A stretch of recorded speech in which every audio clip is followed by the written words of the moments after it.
Welcome, ladies and gentlemen. It is time for another episode of Trivial Debates. We're squaring off in the squared circle of the thoughts in the marketplace of ideas. I want to say that I'm going to be your host today because why not? It's I'm gonna pull double duty, a little hosting. The other guy. Last Little time it was a different guy. podcasting.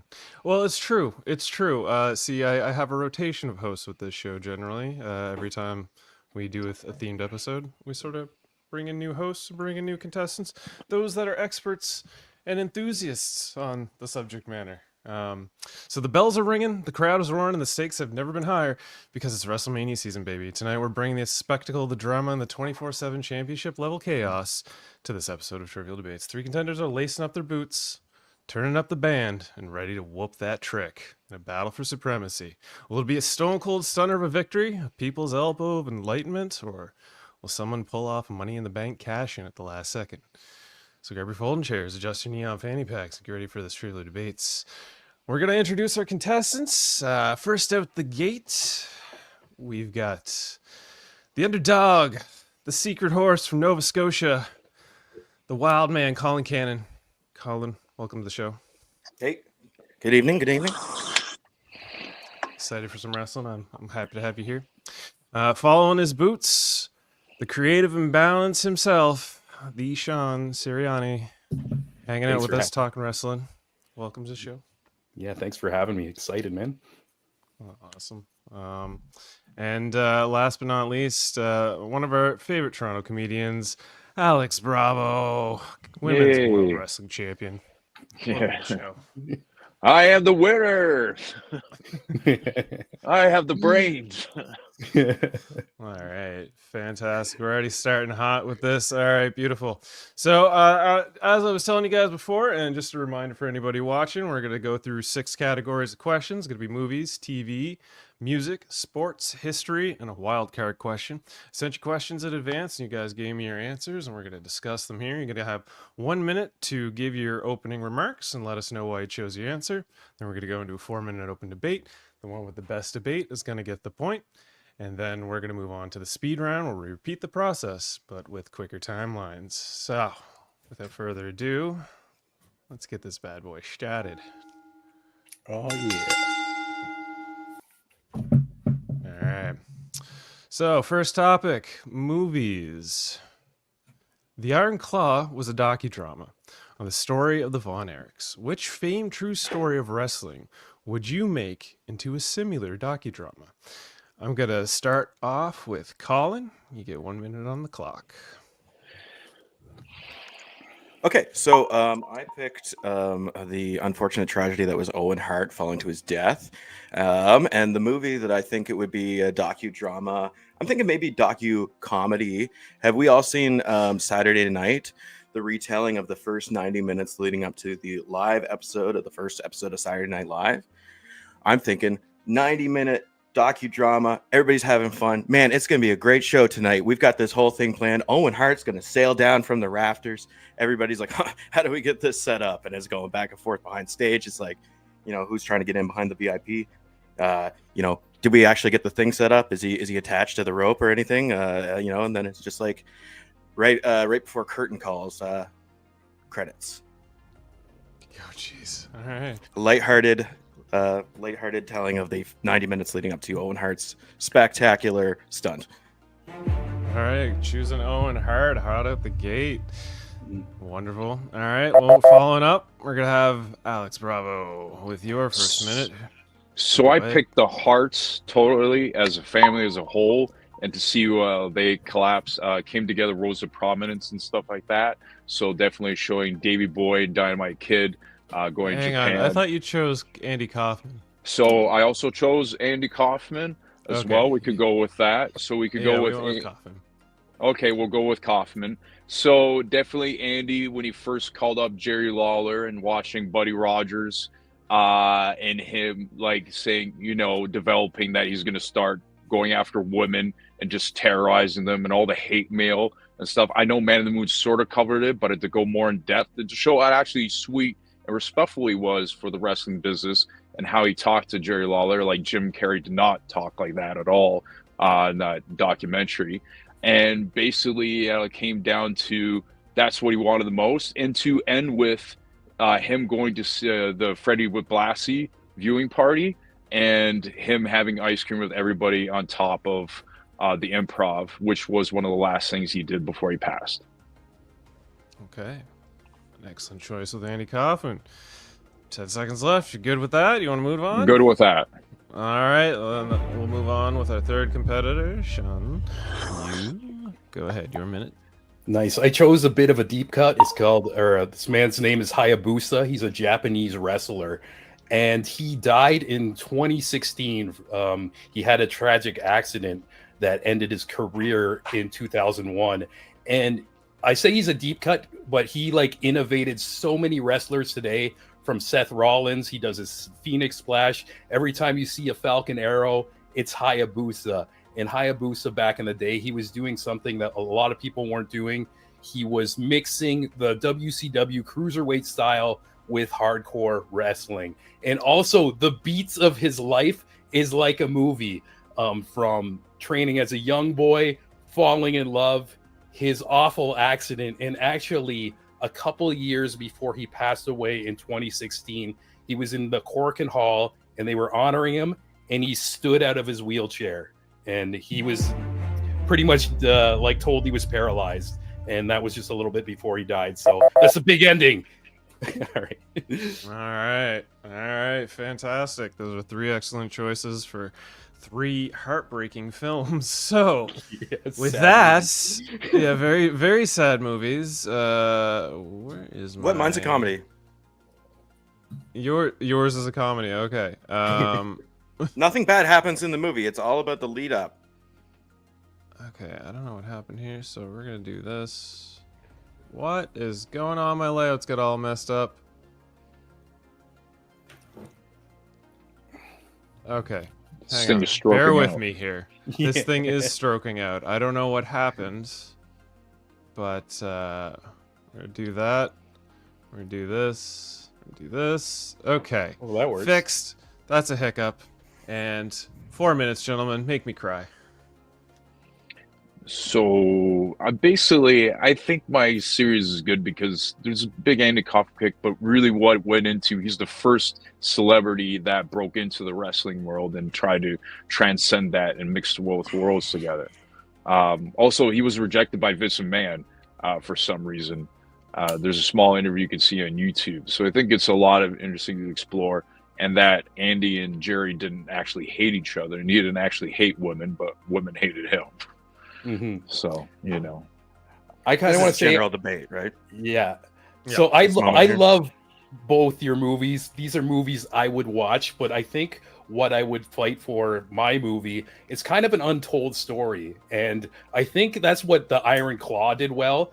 I've talked to a lot of people who weren't wrestling fans, watched the Iron Claw, and asked, the Crawl, but asked me if I knew who the Von Erichs were. Like, it was almost getting people into wrestling interested. And I think the Hayabusa story is hella exciting. It's tragic. It's got a beautiful crescendo right before the tragedy. And I think it just can put people on a roller coaster and even get people into it who may not even be into the in-ring action.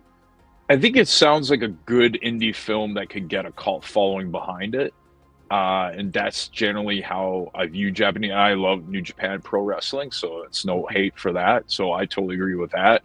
As for the Owen thing, try to make it funny. And Owen was a funny guy by all accounts in R.I.P. This is Owen. He's played by Michael Cera. Sorry, in this film. Of course he is. I think that'd be hard to laugh at. But it's not for people who know what's going on. It's for the uninitiated. It's just a 80-minute lighthearted telling about how to set up a good stunt. I think this is going to break the internet. Like the internet's going to be so upset when they I have to come swinging after the Andy Kaufman idea right now, because it's 2025 and nobody wants to see a movie about a man in women's wrestling taking the championship. People are over that. Go woke, go broke. I think it'd be like, you'll go there and hate him. It's like, I want to go there and hate a man. And it's like, yeah, go there and do that, just like you did back in the day. That's exactly what. And then if you come out of it, oh, he died. Shit, I feel bad. Andy, You know. Andy Kaufman film about him and women's wrestling is too liberal. It's too woke. It's pandering. Maybe, but like I think there's a lot of merit behind it, and like they released a book of all the hate mail he got from all the women and stuff like that. I think it just wasn't fully explored, and then taking advantage. Who were But, those like, women? J.K. Rowling? Fucking every time, that's the only woman I see that's talked about online. J.K. Rowling does. J.K. Rowling. I'm like, is there any other woman out there in the fucking world? So people forget the one that played his girlfriend, Lynn Margulis, was Courtney Love, and how fucked up that was. I actually Right? liked her as a So casting. I had a hard time. That was my one strike against Man on the Moon. But I think making about his wrestling, exploring that more, and how much he pissed off people. But mine's not as in depth as yours. But like, I had Chris Benoit on the back of my Jump fucking in, head. Sean. You got 10, 20 seconds. I just want to say you guys are doing such a great job at tearing each other's movies apart, as mine stands tall. Like when Hayabusa got out of his wheelchair when they told him he was paralyzed, and yeah, that's So all the I wanna Terry say. Fox of wrestling. I just don't know anything about Yes. anime. I don't know anything about anime. Yes, That's all. exactly. Oh, That's gonna be wow. on the movie poster. Well, that was an excellent tete-a-tete. I got to say, Colin, you had some interesting takes there on how to present probably one of the saddest tragedies in all of professional wrestling I'm telling history. you, tragedy's not in the movie. It starts with he's up there and then the credits roll. And So like a and- Neo situation in the Matrix, just all around. and you definitely were shooting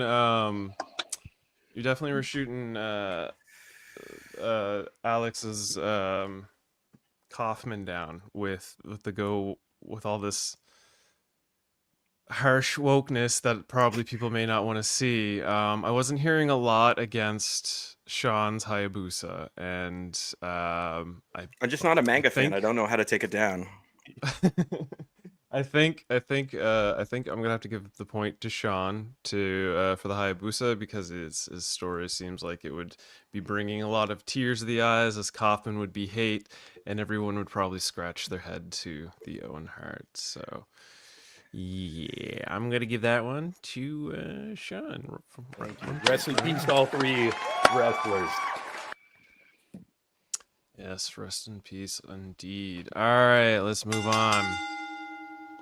Second round, we're going to the movies category. Boom. Wait, was that the movies category? Oh, Or was it movies and TV shows? Yeah. Sorry, we're doing TVs next. Sorry, Yeah. don't mind me. TV. You get to cross over a wrestler and do a show of your choice. Which wrestler's making your show better? All right, so yeah, I want to hear who's gonna make the best out of the best here. Give me a second, and we're going with Bravo first. Give me 1 minute. Your choice was CM Punk in the Breaking Bad, I believe. So CM Punk is straight edge, but he looks like he does meth. Let's be honest. That is the closest thing to a clean meth head. So I think him kind of befriending Jesse, and it was like, what are you guys doing? It's like, we could be straight edge and look like we're cracked out. I think you guys are wrong. I am the one who knocks clean, and then just basically taking them on, and then taking on the Mexican cartel, because his food probably gave him the shits. And as far as I'm concerned, he would be like the anti-hero in it, and then he eventually gets capped by some of the Nazis, actual Nazis, not the one you see on Facebook, and he wouldn't know what to do. He was like, "Oh, you guys actually exist. There's actual bad people." Then boom, right in the back of the fucking head. Or he gets taken out by Hank and Gomez during a sting, and they just figure he's one of the tweakers that you just go on about because he fits that stereotype. So I think he would do that right there. He's a guy who looks like crackhead and can fight. All right, we went CM Punk and Breaking Bad, going to meth heads and meth addicts. We got Sean up next. You got 1 minute on the clock, sir. All right. I chose MJF to be in The Boys, and I think this is very self-explanatory. He's just an absolute dick, and everybody who are on The Boys pretty much are just the most hateable characters ever. And he could just fit in that group with like Homelander and all those other fucking douchebags. And beyond him being able to act like a dick, it seems like he just kind of walks around life in general, like method acting, pretty much preparing for this role. You see him at autograph sessions and he's like making fun of children, and like it almost seems like he's like making a point to make them cry. And around that, even he has these moments where he's trying to be very manipulative and like pretend he's a good guy, which he's not, which is pretty much almost the whole story of The Boys. All right, MJF for the choice. Sean, an excellent and dastardly pick. Colin, it's your time for 1 minute. Yeah, I picked Undertaker replacing House for a whole season of House. Basically, that's just going to go as you think it does. Hugh Laurie's character retires, disappears, is replaced overnight by The Undertaker as The Undertaker. He's completely silenced.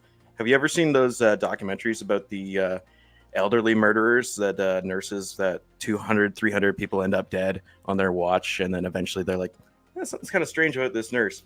I think that's kind of the B plot going on while The Undertaker is there for the whole season. We'll throw up a couple like red herring characters to get taken down as the suspects, but of course it's The Undertaker.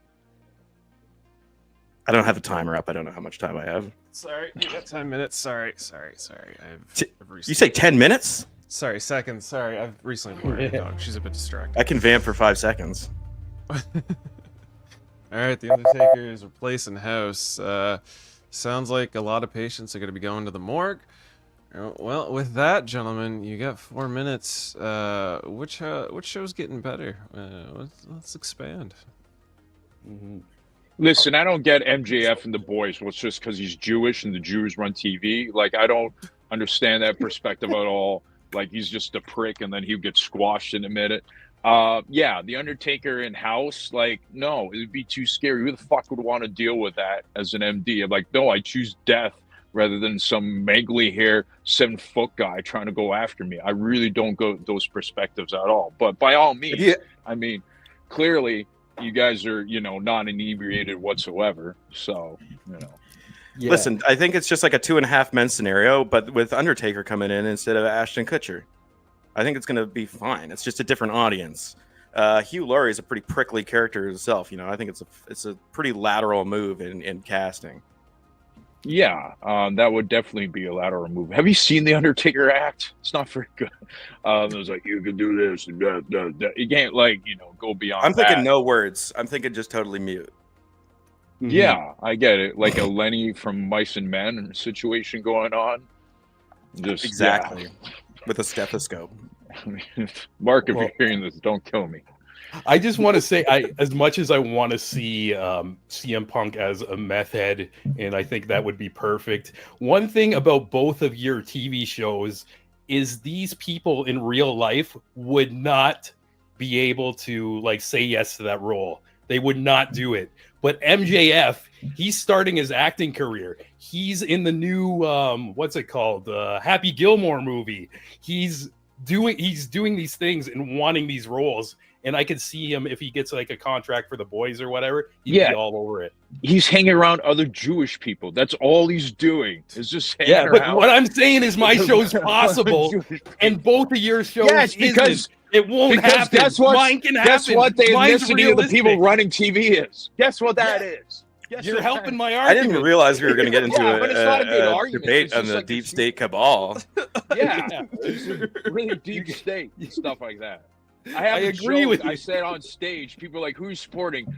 Israel or Palestine. I'm like, well, I'm trying to make it in show business, so like, and it's fucked up. No, I love MGF. I think he's phenomenal. Well, he was for a bit until they fucking juiced him a little bit too much and stuff. I love the Undertaker a lot. When I was a Hollywood Boulevard character, there was a Hugh Laurie lookalike, and that was my favorite guy out there. He was the most sane. He was the least drug addicted guy out there. But I don't think both men work in that. I would personally, if I was Homelander, kill the shit out of MGF. But I mean, I get you could be a superhero, the Hibernator. I don't know what you would make out of that. I'm just trying to think. Like that's it. I love the boys. That's I'll say that first and foremost. Having irreverent superheroes in Toronto, I'm surprised I didn't get a CM ring. Punk couldn't act as that makes no sense though. I think he was in the Mayans. CM Punk on Breaking Bad would be. I think that would actually work. Yeah, but would he want to be the role as like a meth head? Like, do you think he would do that? Yeah, he looks like he does meth. Yeah. He looks like he does meth, but he's clean. He's clean. Even MGF pointed that out a few years ago in their promos when AEW was pretty much watchable. So yeah, that's why my point stands. That was like I mean, I love both those dudes that you guys mentioned, but I just and I haven't watched too much of House. So I'm not gonna fucking lie. So I'm just like, I can't say other than take it down. Yeah, but that was around the time of what Buffy the Vampire Slayer and shit like that, or porn. So, and I just want to say, I feel like mine just is the most that realistically can happen. All right. Well, that was interesting. Bravo, you came out real strong there in the beginning. You pretty much sunk both of their presentations at the gate. It was actually kind of impressive, and then it proceeded to carry on. Sean, I didn't quite hear exactly how MJF was going to make the show better, other than the fact that he was basically an asshole, and basically he's got a budding film career, but I didn't quite hear what might be involved in that. And Colin, Undertaker and House, just replacing him, being a mime act and putting people in the morgue. Deadpan, but I don't know if that's going to make House better, considering the premise, but maybe it could. But either way, I think I'm giving this point to Alex. He came out very strong there. Well done. Thank you. Yay.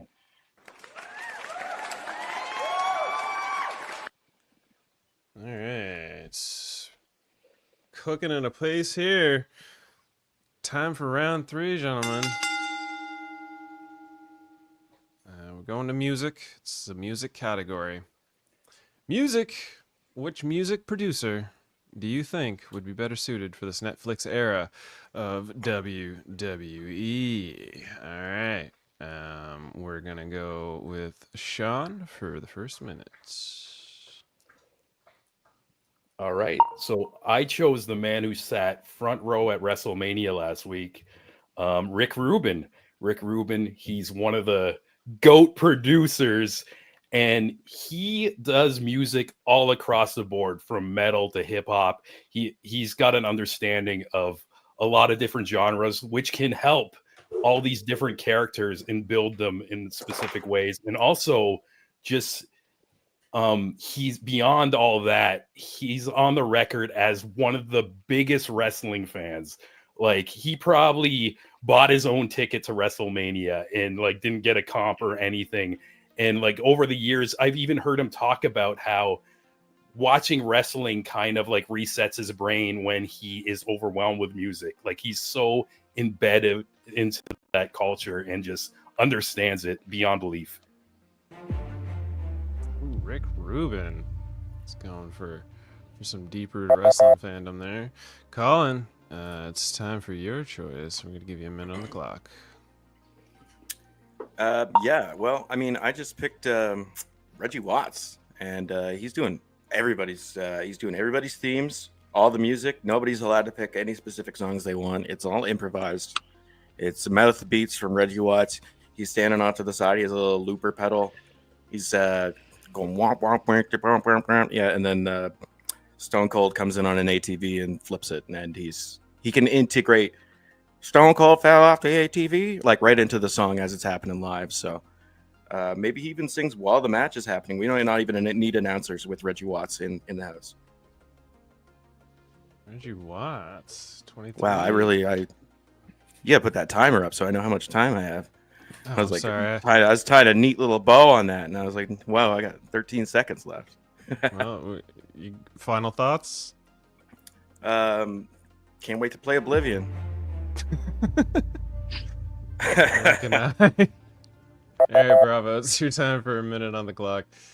Who was your So choice? this might be cliche, but it's going to be Jim Johnston, who is the OG of a lot of wrestling themes back in the day. Obviously, not a lot, but from basically the new generation to about 2009, 2010. The fact that they took him off is an insult. This Def Rebel shit is just that.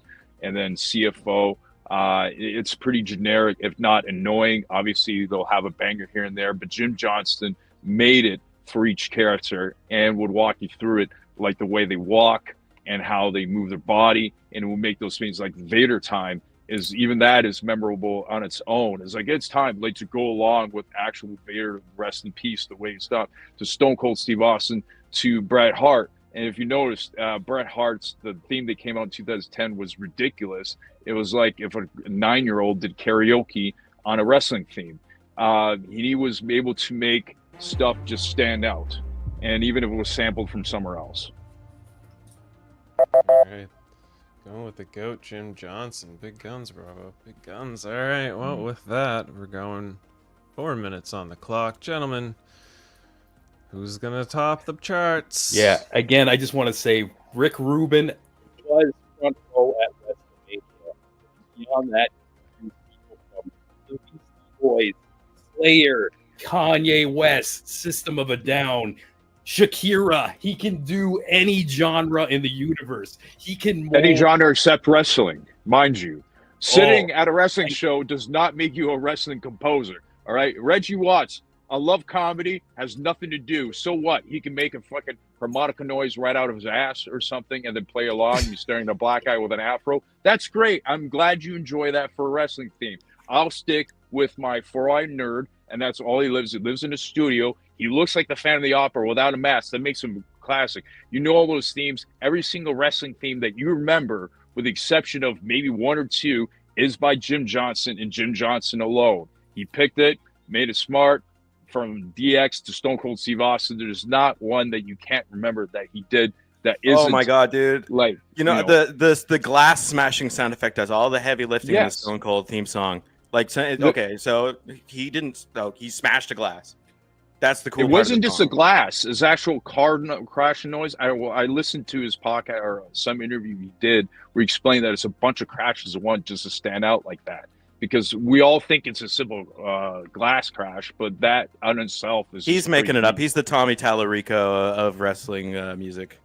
I don't know whose name that is, but I'm sure it's good. I'll take it as is. And I'm probably the least. I'm like music adjacent. I don't know shit really, but I do know a good wrestling theme. That's Jim Johnson. I remember buying a bunch of the WWE CDs and then downloading them later, and that's the number one outside of, I guess, Kubrick might be a decent one right now. He did the Bullet Club theme, but outside of those few guys and Jimmy Hart, I would say is Jim Johnson, and just stands alone. And the fact that he was fired is really freaking weird. Yeah, So, he's one of the GOATs, but I want to say the trends in wrestling music have changed. Nowadays, they've all moved to almost real songs. They're getting real artists. You see them play shows at pay-per-views and stuff. And beyond Rick Rubin, who, Travis being able Scott? Yes. Beyond Rick Rubin, like not that I like the new stuff, but beyond Rick Rubin, like being able to do all these different genres, he also has the connects to all these artists, from hip hop to metal to alternative, all across the Real board. songs He can don't call always people apply up. to a wrestler, right? Don't tell me you're So already I getting tired admit of the song Fiend. someone like Well, a the Punk. Fiend's the worst, but this Hollywood is the way Hogan. the trends are going. The trends, I don't think that is. Wrestling is like, is. you need a theme song that stands for that wrestler. It can't just be some great song. So that, right? I mean, yes, Nirvana, you did fucking, was it Diamond Dallas Page, right? And it sounded like they sampled Come As You Are, Bless You. for Raven, but Jim Johnson can actually make a song and make it work. And actually, he took that, like, he helped that DX band put that shit together. So that's what I think, mixing an actual song with a wrestling theme, if you want to talk about that. And then he sat on recordings like for Disturbed for Stone Cold Steve Austin, right? That was a great theme when they used to do the rock theme. And he would be and chart like, hey, we got to make that marriage. It can't just be a song on its own. Not that songs are shit. Of course, I love songs, and some of that works along that, right? CM Punk, perfect example. Yeah. But you need a good wrestling theme to make it like a Stone Cold Steve Austin. You know, shit's about to go down. It follows with that line, you know. So, but I feel like Rick could do that. He can morph. He can do. What is he gonna have, like a guy rapping for no reason for like Otis or something? Right. He'll call up one of his country friends. I still want to talk. I'm like, fuck. I heard a lot. I heard a lot from Alex and Sean there. You guys are pretty neck and neck. You came in with some good, solid points. Colin, I didn't hear anything, so I'm gonna put 30 seconds on the clock. I want you to give me. I'll give you 37. Give me a. Well, I have another rebuttal. Just you're gonna. I didn't have a strong enough going. I didn't. Yeah, I wasn't hearing a lot from you there. So torpedo these two guys the best of your ability and convince me. Go ahead. Rick Rubin. Check the Epstein logs. Reggie Watts. He's a good guy, man. Let's get him out there. As I think it's gonna be. He's gonna. What do I do for 30 seconds on this? All right. Okay, I've got it. Reggie Watts, fight, Colin. I've got nothing. I got nothing to fight. Reggie Watts stands on his own. Reggie Watts stands on his own. I didn't hear anybody really tear him down. All right, it's true. I didn't hear anyone tear him down. I heard a lot of back and forth, and Reggie Watts seemed to stand on his own. Get singled out. I didn't do my homework. Yeah, I know. Yeah, jeez. Reggie Watts is a hell of a performer. I think I have to again give this one to Alex because he was just so strong on the Jim Johnson. He was shooting down all the Rubens and the would-be talents, and Colin, you just didn't give a stand-up performance for Reggie. So with that being said, we give the point to Alex. Yay.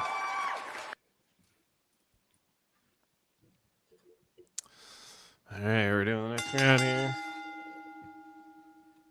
We got sports on the board. Which sport is... Oh, jeez. Which sport-affiliated persona did not deserve a spot at Wrestlemania, match or otherwise? Dodge! Hi, puppy. Play outside. Play over there. I'll play over there. Yes, it's okay. Sorry. Where was I? Right. Sports, blah, blah, blah. Again, affiliated person. Basically, what sports star that showed up at WrestleMania sucked the most? Tell me why they sucked the most while I deal with this dog. Colin, you're going to go first. That's not what I meant to do. Colin, you're going to go first. All right. Get a minute on the clock. Yeah, let's get that. My picture's up there. The person I picked was, of course... Oh, is Ronda Rousey. That's Ronda Rousey. Oh, I was gonna pick Margot Robbie. Ronda Rousey. Okay. I had something prepared, but I'll just go ahead. Barbie movie. What's that got to do with wrestling? I don't want to see it. Wolf of Wall Street was pretty good again. Wolf of Wall Street. That's got not much to do with wrestling. Margot Robbie was pretty good in that. But I don't understand what she would be doing at WWF. Ronda Rousey. She is, let me Google Ronda Rousey. That is a person, isn't it?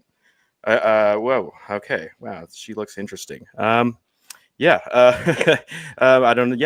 understand why the director and star of the Barbie movie needs to be at WWE Wrestling. I think we just watched Colin have a stroke for a whole minute. Okay. Oh, they are different people. Yeah, they're very different people. Yeah, Margot Robbie, I don't believe has ever been at different WrestleMania. People. Yeah. Ronda Rousey. One's a Barbie. Ronda Rousey's like the UFC Barbie. Yeah. Well, you know, that's fine. That's fine. You still got 4 minutes to form an argument. Bravo. What's your minute? So, God rest his soul, Bam Bam Bigelow loved him what he could do, but Lawrence Taylor did not have any place to do at a WrestleMania. He was one of the slowest moving ones. If anything, I think Bo Jackson would have made a bigger deal because he was playing football and baseball at the same time.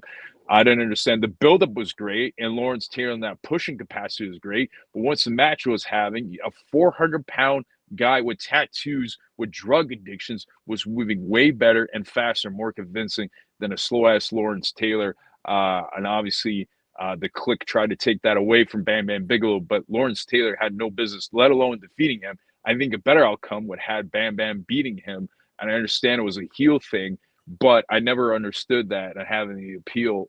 In fact, that's the only way I knew about Lawrence Taylor. And then Salt and Pepper gave him a sing along down the line. But yeah, obviously a travesty and didn't belong there. Oof, Lawrence Taylor.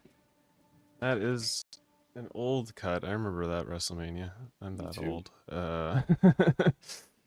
With 1 minute on the clock, Sean, who was your choice for sports? My choice was Pat McAfee. I kind of became a lapsed WE fan, and a couple years ago, I ended up tuning into WrestleMania. And I knew him as the commentator. I heard about his past as like a football kicker, and he's got a podcast, and he just took a spot of another talent.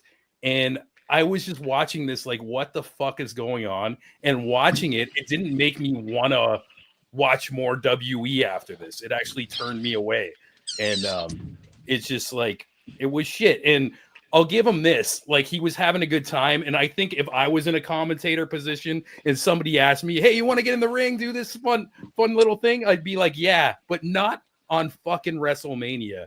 You sit down and you give it to somebody who's been training and dedicating their life to this. And yeah, he should have just stayed behind the desk. And again, it's like I watched that WrestleMania after not watching WrestleMania for a couple years, and it didn't make me want to watch WE after that.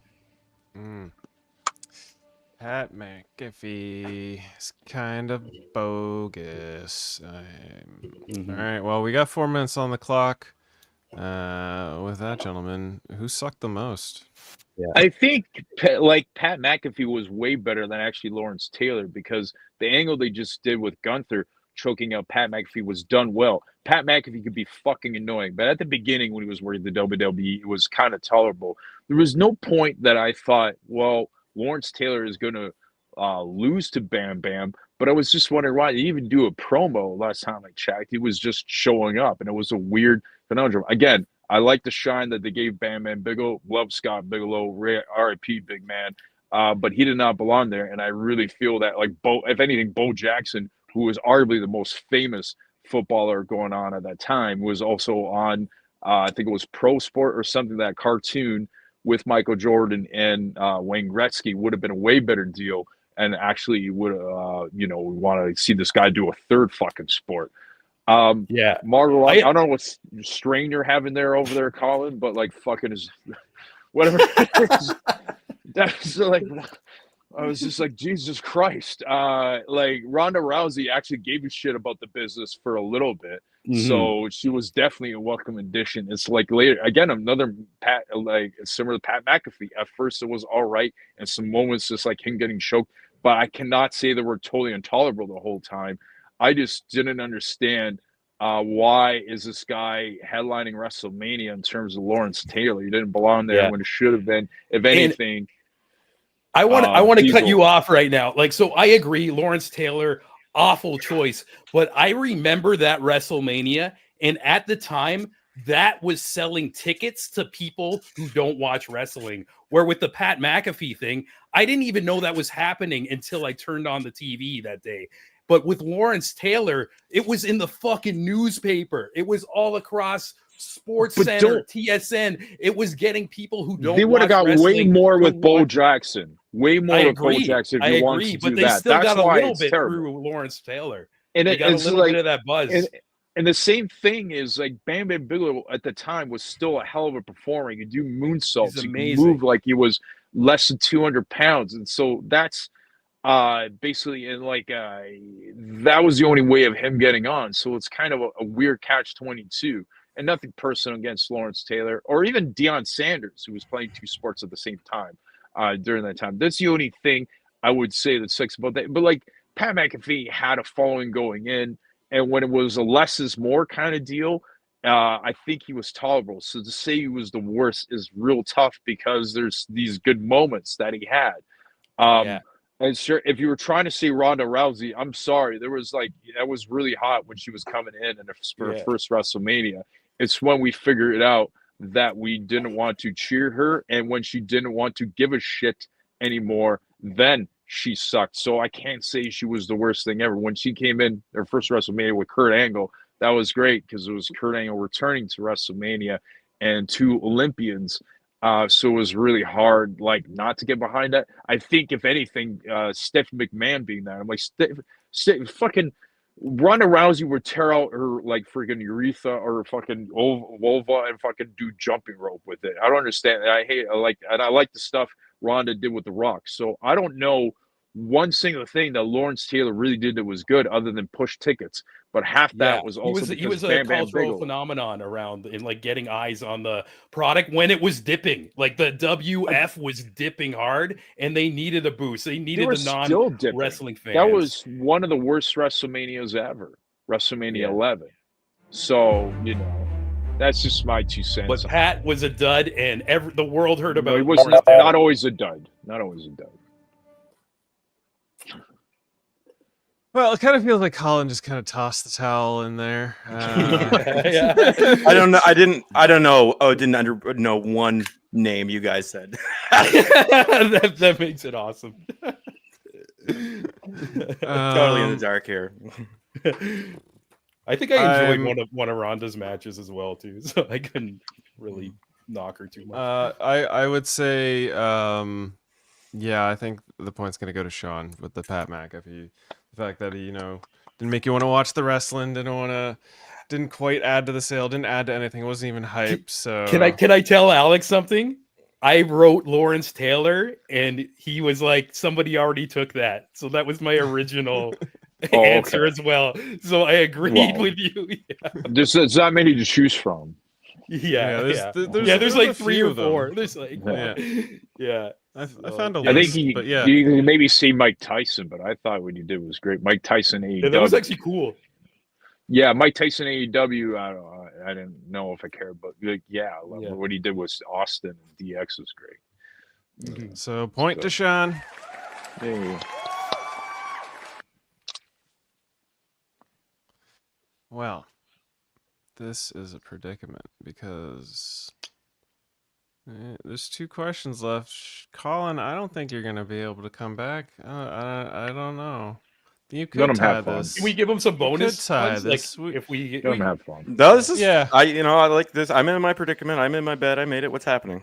You know what? If he pulls through these 2 questions, this could be a 3-way tie. So we'll see how this goes. All right, we're gonna move on to the next round. Yeah, I'm gonna get better. I'm definitely going to improve. This is gonna be the question that's gonna win it for sure. History. I can say this. Interdimensional dream match. You can choose one wrestler who has passed to feud with one current wrestler who you consider underrated or flying under the radar. Alex, you're going to be up first. Let me just set this up. 1 minute on the clock for you, sir. So basically, I would take the legendary great Owen Hart versus today's Chad Gable, who is definitely underrated and also being seen as a joke.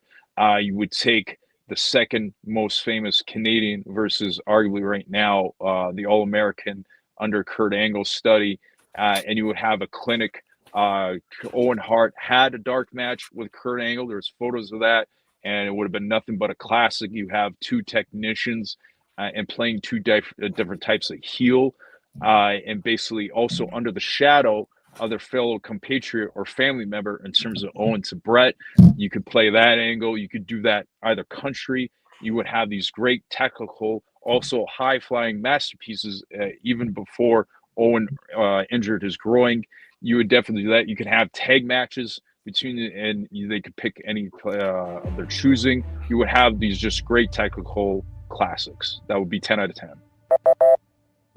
Solid matchup. I like that. With that, Sean, you get a minute on the clock. What are your choices? All right, this may be throwing my point away, but I picked somebody who's overrated, and I want to see New Jack versus Logan Paul, because basically, fuck this dude. This is just basically karma I want from him, like from him making a viral video like with a suicide victim in a Japanese forest. I want him to just go face to face with New Jack and fucking get his face cheese grated to death and like just end his influencer fucking career and everything. And yeah, I might be throwing this point away. Logan Paul isn't an underrated person. They're like fucking pushing him to the moon, but this is the match I want to see. And yeah, New Jack, the original gangster versus Logan Paul. Fuck Logan Paul.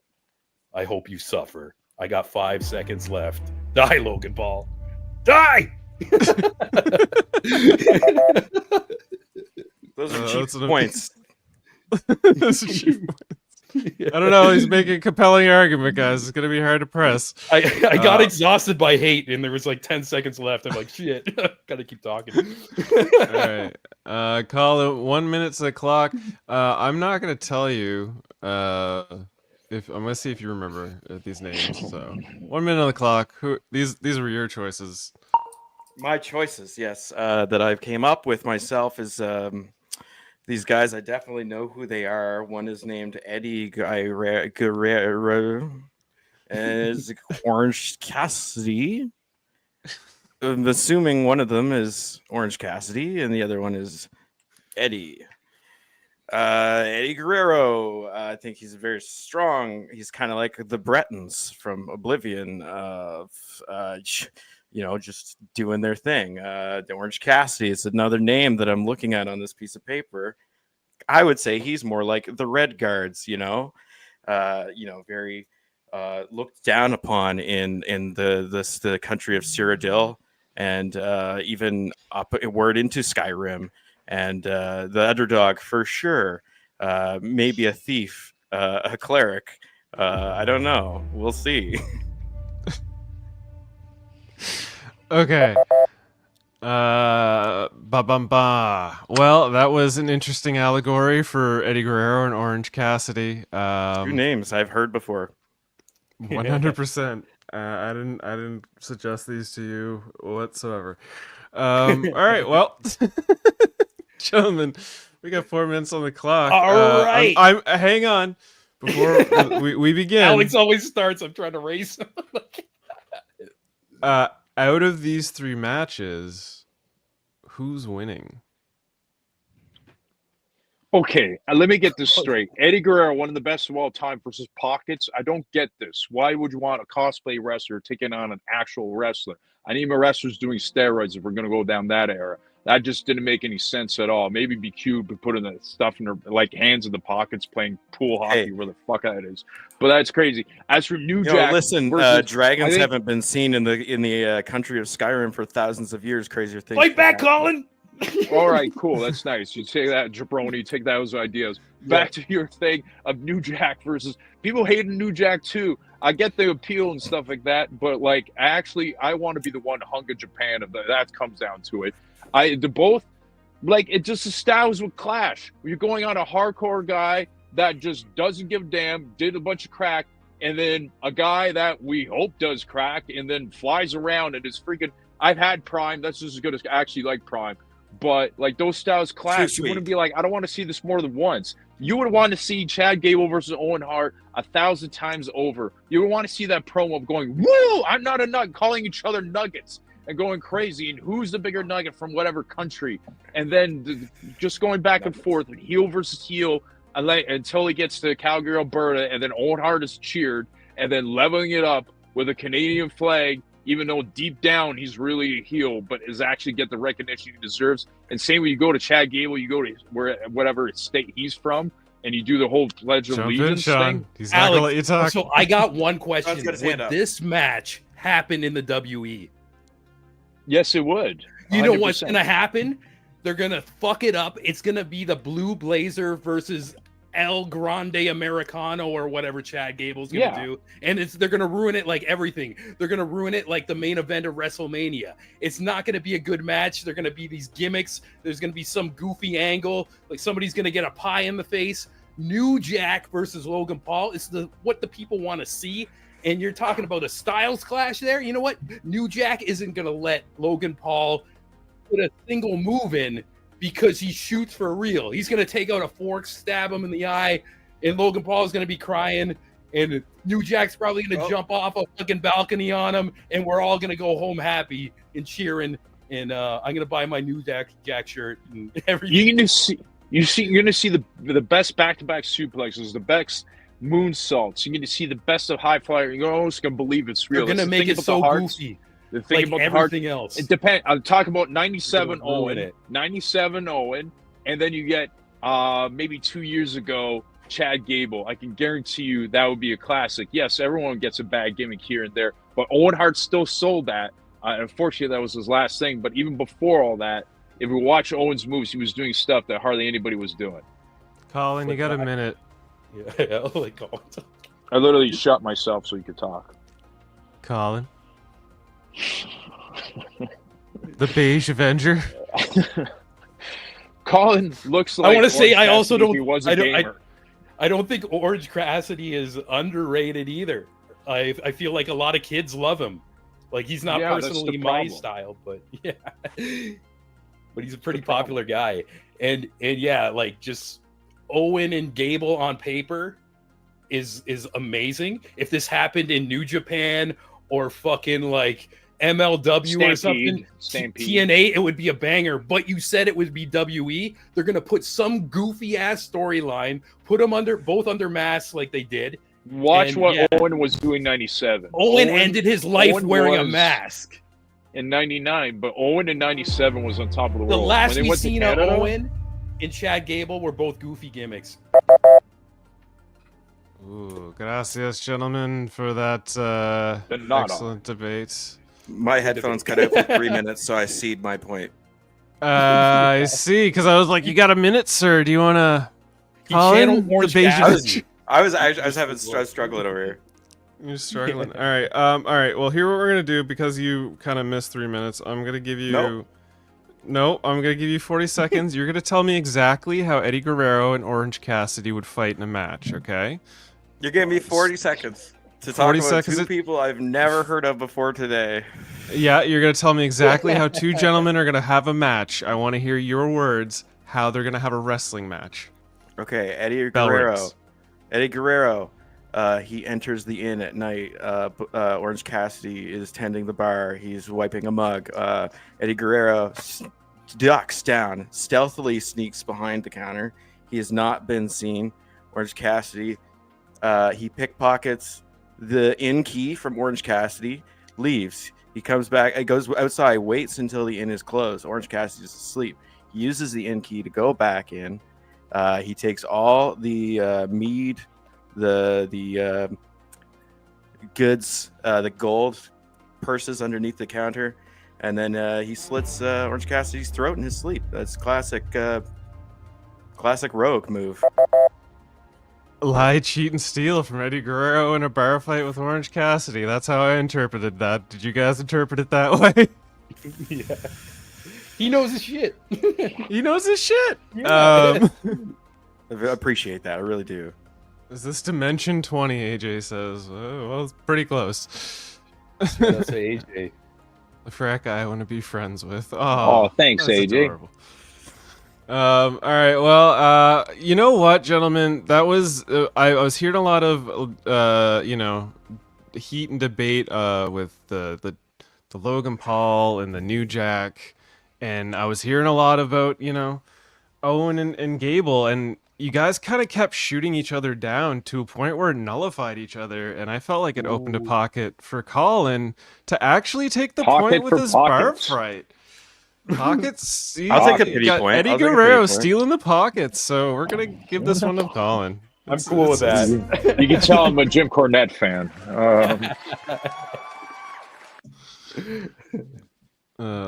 All right, the Beige Avens are 1 point. We're keeping this game going. It's gonna be I the love it. wild card round. All right, here we go. Wild card. Which non-WWE stipulation match would you want to see at a WrestleMania event? And with that, we're gonna put Sean up first. You got a minute on the clock, good sir. Alrighty. You AAA, I believe. Yep, this one came very, very quick to me just by the landscape of the roster. WE got Penta, they got Rey Fenix, coming soon Jeff Cobb, they got Santo Escobar, they got Rey Mysterio, and what I'm getting to is the stipulation match is Lucha Underground's Aztec Warfare. It's basically like a Royal Rumble, but instead of over the top rope, you have to pin or submit, and it's total hardcore rules. You can go anywhere in the fucking in the arena, fight all over the place, and pretty much all the roster that they have acquired recently have been Lucha Underground talent. And also, I think it would be cool if they went back to their older gimmicks, like Santo Escobar being a King Cuerno, or Jeff Cobb, who's coming soon, or what was his name? Fucking Matanza and all this. So yeah, that's my answer. Sean with the Aztec Rumble. We got Colin going on the board with a minute. Okay. Tell us. All right, 1 minute. I didn't really understand the question. I even understand less the answer. Mimosa Mayhem match. Is this what I've got down? Is there? Oh, you have art for this. I thought we were okay. So Mimosa Mayhem match. This seems like some AI created answer about wrestling and mimosas. I am very confused by the whole thing. I've got to say, I thought that is this a real thing? This is a real thing. You have this to is a win real the match. thing. This is a real match. thing. I This is thought a real this was match. AI generated.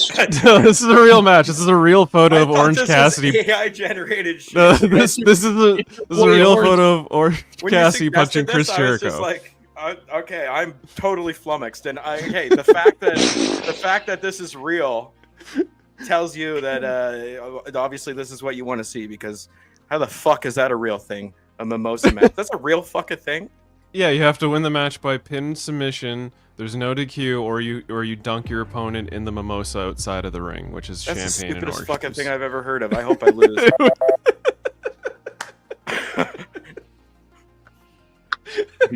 What on earth? Yeah, don't watch it. It's I just as sent dumb you a as clip of it. I sent you a clip of it. It's a real thing. I don't believe anything of these. You made that on Sora. No, I'm telling you. Look at the clip I sent you. It is at the exact moment of that photo. I'll Pandemic play it if I wrestling have is to. weird. That's upsetting, man. We go. Pandemic wrestling was rough. We got 4 minutes on the clock, gentlemen. Wait, I didn't even get my point. No, you didn't get your point. I'm a dick. I'm sorry. Thank you. Thank you. Christ. Jesus, I'm an amateur, Bravo. I'm sorry. I'm an amateur. What can I say? 1 minute on the clock, Bravo. What was your choice? So I think through the 80s and 90s, a lot of wrestling marriages ended up in shit, and let's face it, that carried on to today. So I think there needs to be a stipulation that loser gets divorced. And so if you really, really love your lover, you're gonna fight for your right to be with them and not send your dick pic, Seth Rollins, or get into a domestic abuse situation. And so you're gonna see that turn into a shoot real quick. I think Randy Orton, he's going to fight for a second marriage, that's for sure.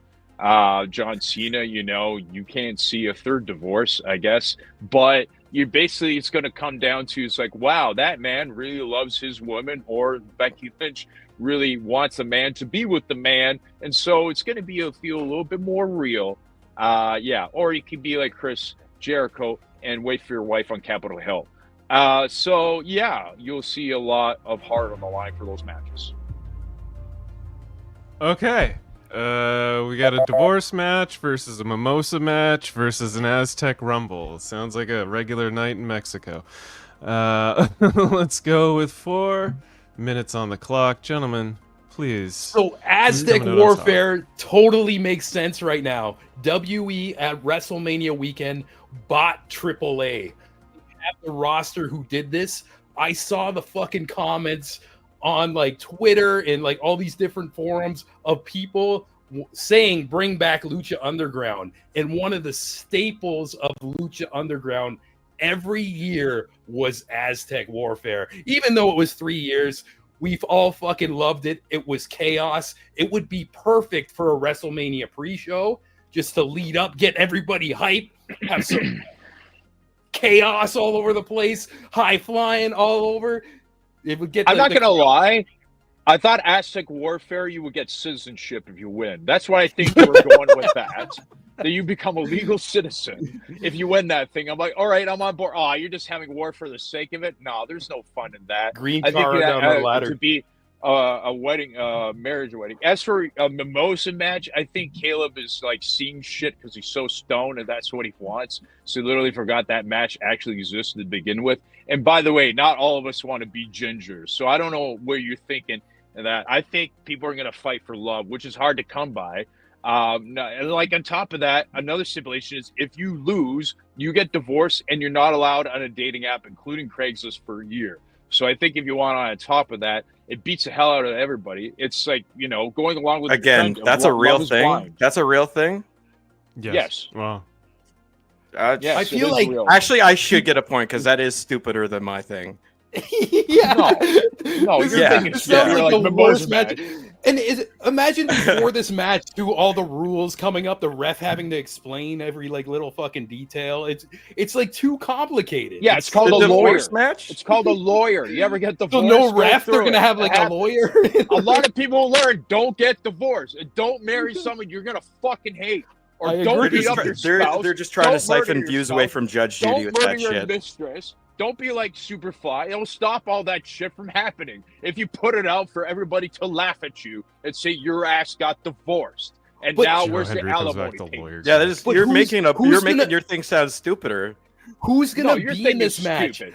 My You know who's match, in a mimosa match? they just bought all the pieces from Chris AAA to Jericho. make this happen. Chris Jericho was in your match, Colin, because he's fat and stupid. That's why he was in that match. Yeah, but he Okay? didn't get divorced after. Drinking in, man. Yeah, no, he dropped his wife off to storm Capitol Hill. That's what I'm saying. You should get divorced. It'd be way easier, and everybody gets a lesson. Divorce is a part of life. Everybody has to learn, and if you don't want to do it, here's why. Watch these two fucking idiots, fight to their heart's content. I'm sorry. what- You want to? Can we get a child custody match? I think that's the way to go. That Yeah, actually That's happened. happened. That's happened. with your boy Eddie Guerrero. Yeah, Eddie Guerrero. Yeah, That's the thing, okay. That's for sure. I really need to watch. This actually sounds like a lot of fun. Listen, Wrestling's I like amazing. A PR match too. It's like got all these Spanish people in. We fucking, your Aztec Warfare. Honestly, thought AAA was a step above AA. That's what I thought it was. I'm like, oh, it's a wrestling promotion. It's not a 12-step program or a 14-step, whatever they add on to that shit. How many steps on And the they're only- ladder? Depends. But 12 I'm to saying 14. this is possible. This could happen next year, and both of your ideas are just fucking stupid. I just want to say that. And you guys spent most of the time cutting each Point, other Sean. down. You just Point, want to Sean. watch minorities attack each other. All right there, Mr. Straight White Man. I get it. You hate brown people. But the thing AJ is, in the comments is on my side. yeah, I don't care, AJ. 10 out of 10. Oh my god. Shout out to AJ. That was amazing. boy. All right, I'm gonna stop the clock there. That honestly, Sean, you got it there with that last remark. You got Colin and Alex. The answers are a bit stupid. There's They potential. were fighting. They were fighting each other. I was just chilling the whole time. You were just chilling. You had that. You had that one through and through. We're just gonna scan through the comments real quick. It looks like AJ said, "Sean looks like the older man I want to be," and hope you're wise. Avenger looks like the ginger I wish was my best friend. I'll take it. Thank you so much. Dave Mater saying, "Bring back WWF," and He also Bring wants back to bring Lawrence back Taylor. from the Toga, grave. yeah, that could be fun. Toga wrestling. Toga wrestling at the old WrestleMania. Toga. So yeah, that was a pretty shutout there. Well done, Sean. You're gonna get the point for that one. Clapping the hands. There we go. There's the noise. All right. So that means a point there for 3. All right. Well, with that, Colin, with 1 point, you are sadly eliminated here from the main rounds of this WrestleMania debate. There's more rounds? Oh, I'm scared. I didn't prepare for these. Damn. Oh, these ones you're not prepared for because they're speed rounds. You see, they're going to be a little quicker. They're going to be a little faster. You're anxiety. Yeah, you're gonna have to think on your toes for these ones, gentlemen. You're gonna have to think on your toes for these ones. Yeah. So, while I set up the timers real quick, I want to say that these play is so. What we're gonna do is I'm gonna read the question, and you are going to, for once I'm done reading the question, the first one to yell out their answer, and they're either going to be A or B answers or 1 or 2 questions. You're gonna have to think of something on the spot. But first one to yell them out gets to start speaking first. They get 30 seconds, and then we get a 15-second rebuttal. Are you playing Oblivion? It looks like he's about to play Oblivion. That's fire. I don't know. I thought I was eliminated. Oh no, you're eliminated. You are eliminated. You're welcome to hang out here and help us judge and hang out for the rest of the podcast. Play Oblivion by all means. So these are A or B questions. I kind of got distracted by Oblivion. Yeah, sorry. Yes, they're going to be A or they're going to be A or B. Firing up Oblivion. That's awesome. I love you, Colin. Yeah, so the questions, I'm gonna read them. You'll see what they're about. First one to answer, you get 30 seconds, then you're gonna respond 30 seconds, then 15-second rebuttals each, and then we'll go from there. So let's continue to right now. where is my speed round timer? Wait, what? There it is. Now it's time for the speed round.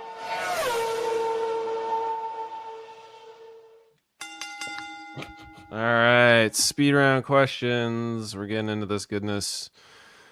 Please wait until I'm done saying the question. Movies, you get to remake No Holds Barred. That should be a D. Name a wrestler replacing Hulk Hogan. How would he make it better? So you gotta. Anybody can go. Yeah, anyone, whoever first one shouts out an answer, they get to go first. So Stone Cold Steve Austin. I think him just whipping anybody's ass, no matter what, and then drinking beers, and then driving an ATV right into his fucking opponent. That would how he would make it that much better, and everybody would watch it because people are still cool with drinking and driving.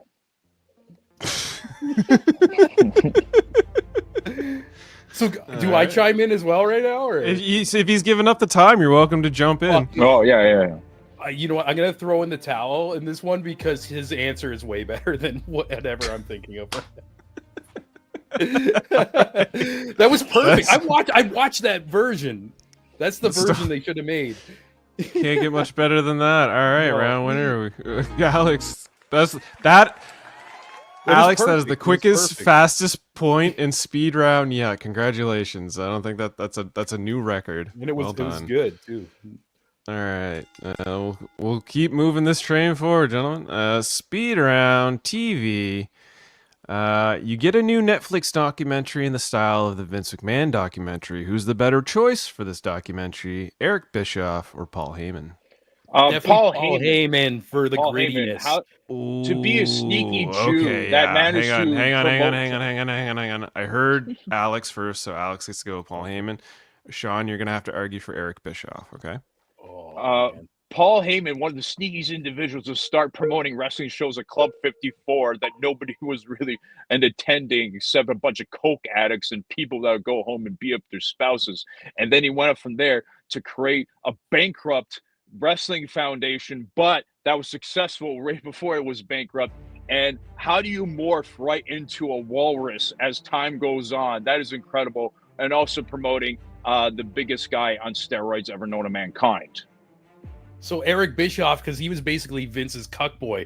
He was like under his foot. And speaking of cucking, never mind. Keep talking. No. Keep talking. You get 30 seconds. Yeah, you still time. I was thinking to say, but basically, Vince owned Bischoff, and Bischoff was under him, and he can like make this movie as realistic as possible. He was side by side with him after Vince like pretty much bought out his company. So I feel like Bischoff knows Vince more than Paul Heyman and could make a way better Netflix documentary that's more true to life. Okay, 15-second rebuttal, Alex.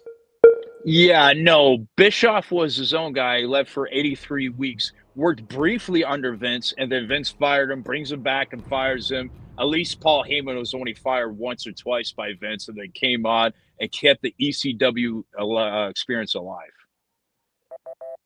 All right, 15-second rebuttal, Sean.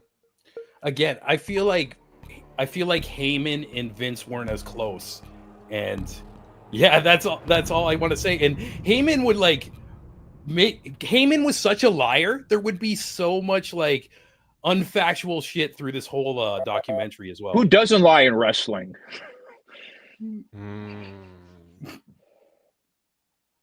Damn, it's a good. I heard more about like sort of like I guess Erichs Bischoff relationship with Vince. I guess is more about the gentleman like Eric and Paul. I think Alex sort of covered it most with Paul having a lot of ratty back roots in wrestling and ECW and stuff, and I'm sure he's seen some shit. He would probably have a darker story. So again, Alex gonna get the point on that one. I wanted to pick Paul Heyman, by the way. Yeah, that's. You did. So close. Bischoff wasn't even spelled right. Bischoff. Bischoff. Yeah. Shit. That means that was my this bad. doesn't count. It's nullified. AJ says that Booker T would have been better for the No Holds Barred movie, and he also said, speaking of cuck, I'm not sure if he's referring to Bischoff or Paul Heyman, but probably Bischoff. Paul Heyman has the body of a cuck, but not the mind. No. No. All right. Ding ding. Speed round music. Which company has the better overall selection of entrance music, AEW or WWE? WWE right AEW. now, because WWE right now. Alex goes first. Go ahead. WWE, you're looking at vast history that has numerous amount of bangers that can bring them back, and just like when CM Punk returned. So AEW had a few, including Bullet Club Gold and maybe a couple others, but the rest of them I can't tell the dick from their balls. But WWE has still the standard of music that lasted today, just not as great as it used to be. Good. 30 seconds to Sean. Yeah.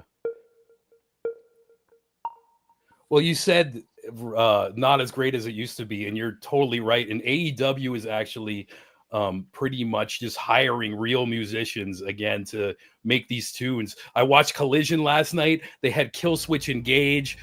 Julia Hart's song is from like some hardcore band. They have real rappers. West Side Gun does the Hurt Syndicate.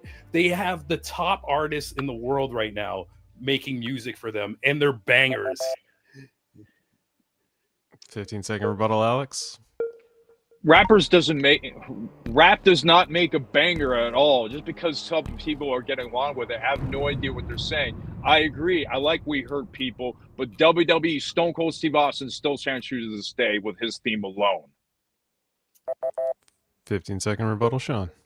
Like Rick Rubin, West Side Gun is front row of every show, and that song sounds like a wrestling theme. It sounds like something Jim Johnson would have wrote. It's got the hook, We Hurt People. It's got something the crowd can sing, and AEW's got a ton of songs like that. All right, well, seemed like Alex was leaning hard on the past of WWE, and Sean was coming in hot with all of the later bangers. I don't know, Kill Switch and West Side is crazy, AJ says. Holy shit, Sean is crazy. You know what? Sean's gonna get the point for this one. Sean be crazy. Sean be crazy. Sean be crazy. I had more to say too. I ran out of time. I was like, fuck. The glory of the speed round. Yeah.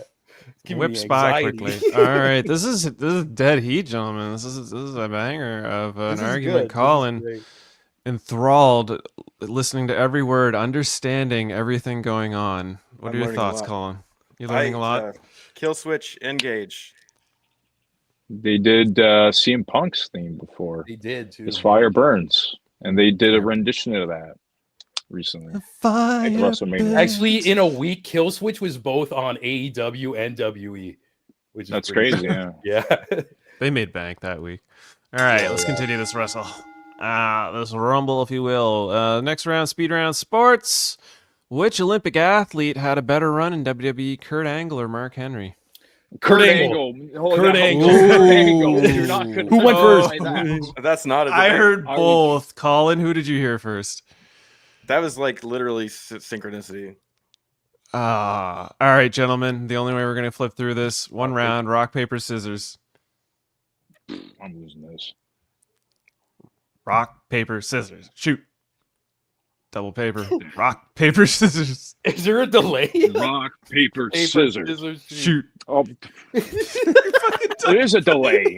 Just right. do another question. The delay actually makes it fair. Do another question. Yeah, let's go to the next question. Kurt Angle's the GOAT. Fuck, I'm not arguing Mark Henry. And he's not All right. either. All right. This isn't the first time this happened. All right, we're gonna just gonna move on. What do we got? No stop delay. Delay stop. All right, AJ, we got it. Bing, bing, bing. All right. We can't argue the goats of Olympic athletes. Speed round history. Which company would you bring back? WCW or ECW? WCW. EC-Dub. WCW. All right. Well, again, I think I heard Alex just by the Aris's hair. You go first, Alex, for WCW. 30 His seconds. internet is faster than mine. So you can't argue the success of the NWO and Hogan turning heel. That is monumental and will stay the test of time. And even though they watered down, obviously, even Macho Man Randy Savage coming to the NWO was still cool. For those 83 weeks, they destroyed all of professional wrestling. They watered down, but you had the best wrestlers, and they introduced luchadors on a grand level for the first time, and cruiserweights to a bunch of people, including Dean Malenko and Chris Benoit. That's a solid intro. We got 30 seconds, Sean. What do you got? So I'm going to say the world does not need a WCW. Right now, the top leagues are oversaturating the market from AEW, WE. There's too much wrestling all the time, every night of the week. It's hard. We don't need another big player. But what the indies need is a fire, something to shake things up like an ECW, something to bring in the new talent, something to excite us and offer us something truly different with no rules and grittiness and all that. That's what's missing in wrestling right now. Oh my god! So that wasn't even the question. Which Well, company would I bring back? ECW. That was Yeah. that. Was, That's the question. Which am I company going would you bring first? back? You've gone first. Now Okay, this is a let's rebuttal. go. This is Okay. a rebuttal now. 15-second rebuttal. You're going for WCW. So WCW was a global phenomenon, and even was in Korea. You had the Nature Boy Ric Flair bring up the Four Horsemen, the NWO. These great factions will stand the test of time more than any other wrestling promotion. 15-second rebuttal, Sean. Who's gonna wrestle in this new new WCW? All the big names are in two companies right now and New Japan. But what a new ECW can do is find the indies, light a new fire, and make something really awesome and special right now. That's not damn buzzer. No. Damn buzzer is gonna trip you up, but either way, you get the point for that one. The shine on upcoming indie talent and being a standout staple amongst the oversaturated, larger companies. You get the point for that one. Where's my thing? There it is.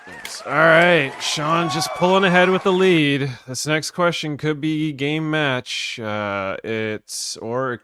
could be leading to a tiebreaker question. So, bing, bing, bing.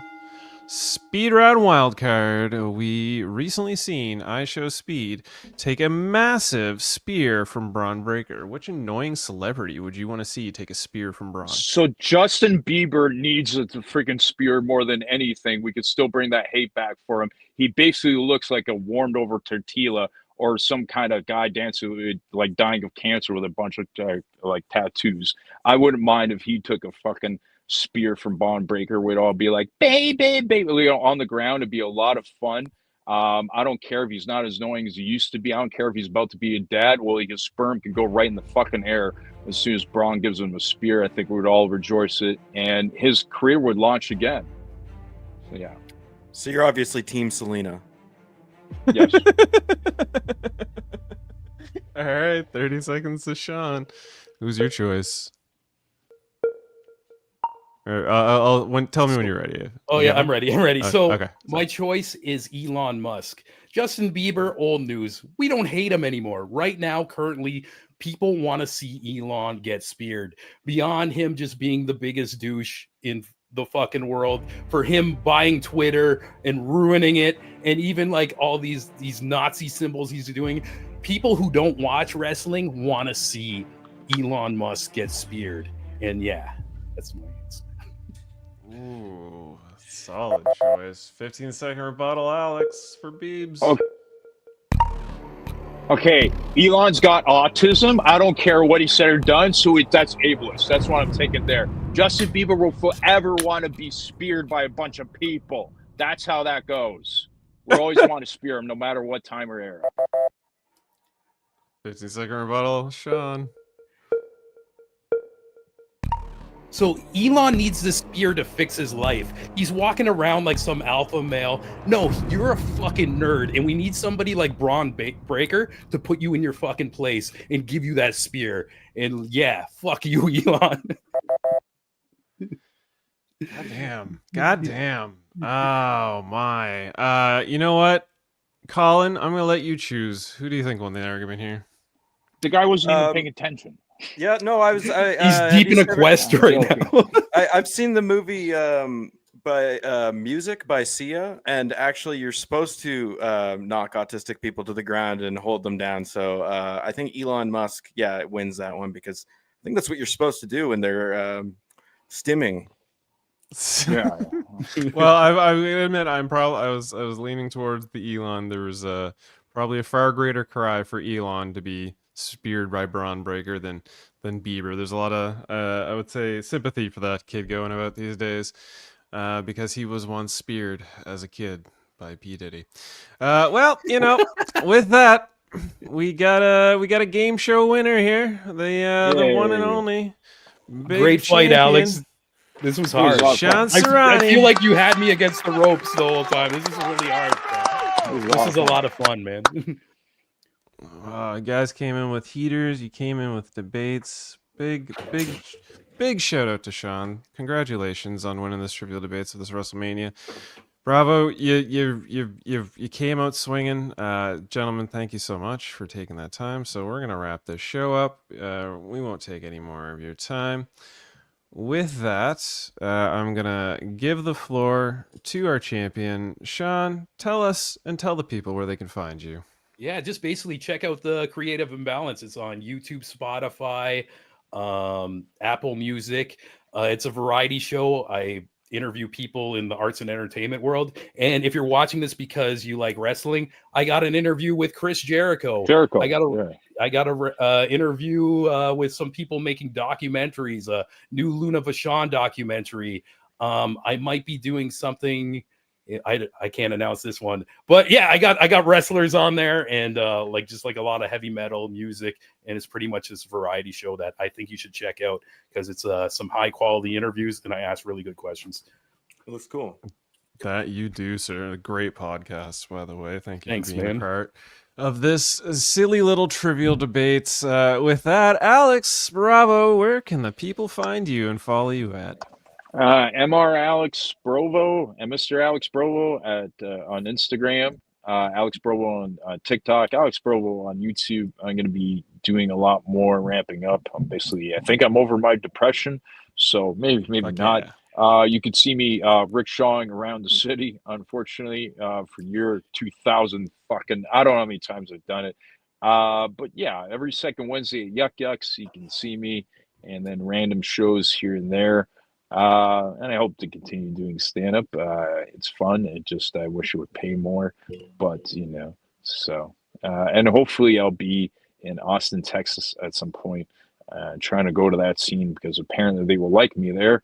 I don't know what that means, but yeah. So See what happens. I hope Yeah, big you'd things crush for on a Raydown. Kill Tony or whatever they do. Yeah, you would crush on yeah, a Kill Tony. I mean, there's little Kill Tonys around town. We had something called the Casting Couch. I did that for my birthday a couple years ago. Then Feedback at the Back Room Comedy Club.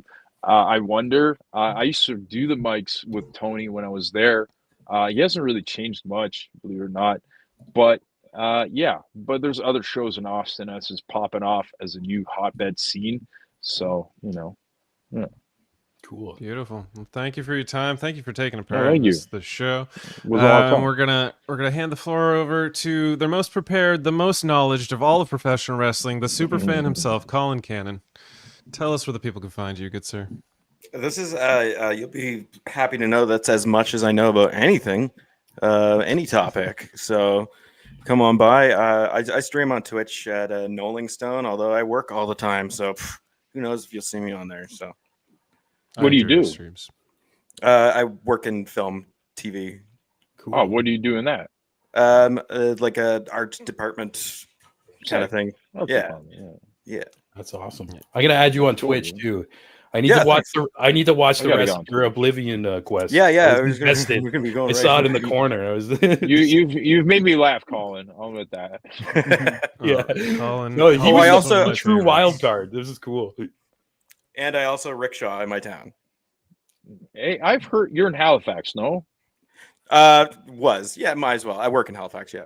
Oh, okay. I've heard of rickshawers out there, so like Oh, they they, would come up they and go, man. yeah, go. no, I'm it's- getting all kinds of. They're in my sponsored feed like crazy.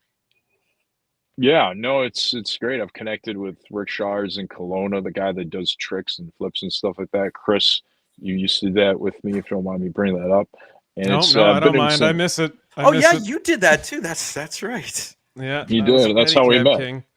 He I was the what was it?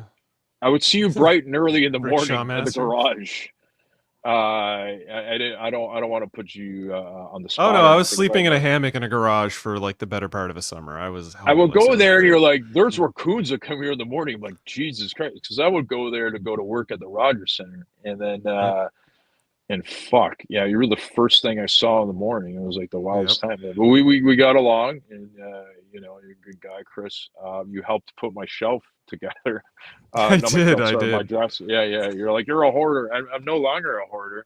You know what? so You've turned it around there, buddy, and I'm really proud of you. I really am. I'm- You really turned it around.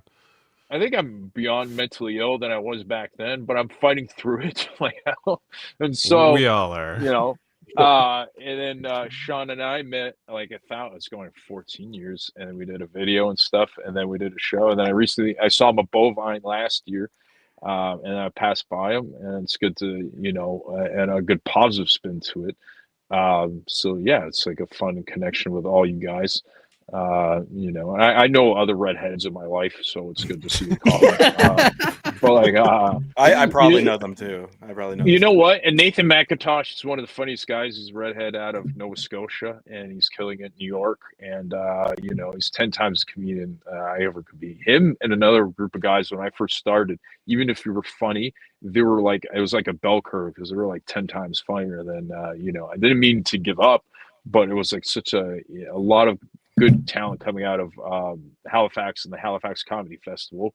So I know you're from there too, Chris. I If am. I'm assuming right. But yeah, Born and you know, raised, this- spent most of my days. Well, gentlemen, I'm going to say thank you so much for taking the time to be here on Trivial Debates. You are all welcome back on future episodes. If there's a theme that tickles your fancy, please don't hesitate. We should do this again, all four of us next year if you wanted to, and I'll defend the title. We'll I'm- do a I'll be down for WrestleMania that. theme or something. Well, I'll we get did a Netflix. I'll start WrestleMania. watching WrestleMania.